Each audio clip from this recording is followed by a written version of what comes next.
बुलढाणा जिल्ह्यातील खामगाव तालुक्यात येणाऱ्या पिंपळगाव राजा पोलीस स्टेशन हद्दीत अवैध वर्ली, मटका, दारू, गोवंश तस्करी असे विविध अवैध धंदे सर्रास सुरू आहेत. याबाबत विविध प्रसार माध्यमांनी बातम्या प्रसारित केल्यात. नागरिकांनी वारंवार तक्रारी करून सुद्धा ठाणेदार मुकेश गुजर हे अवैध व्यवसायाला लगाम लावण्यात असमर्थ ठरत आहेत.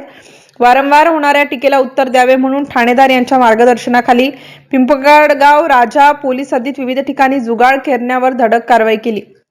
या कारवाईमध्ये पोलिसांनी 9 जणांना ताब्यात घेतले असून कारवाई मात्र मुद्देमालासह 250 आणि 280 रुपये असा एकूण 530 रुपयांचा मुद्देमाल दाखविल्याने ठाणेदाराच्या कारवाईवर प्रश्नचिन्ह निर्माण होऊन त्यांच्या कारवाईची मिश्किल चर्चा जिल्हाभर होत आहे. पिंपळगाव राजा पोलीस स्टेशन हद्दीतील बरफगाव येथे पोलिसांनी 29 डिसेंबर रोजी दुपारी 2 ठिकाणी छापा मारून एका बादशहा नावाचा खेळ खेळणाऱ्या 9 जणांना अटक केली आहे.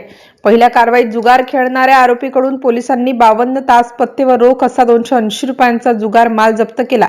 तर दुसऱ्या कारवाईत चौघांना अटक करून पोलिसांनी त्यांच्या जवळून तासपत्ते व 250 रुपयांचा मुद्देमाल जप्त केला. सदर कारवाई ठाणेदार यांच्या मार्गदर्शनाखाली police head constable Shaikh Javed व पोलीस कॉन्स्टेबल मंगलसिंग चौहान यांनी केली. पिंपळगाव राजा पोलिसांनी कारवाई केली, मात्र 2 कारवाईत केवळ 530 रुपयांचा मुद्देमाल हस्तगत झाल्याने हा विषय सर्वत्र चर्चेला जात आहे. MCN न्यूज मराठी करिता संपादक राजीव वाढे.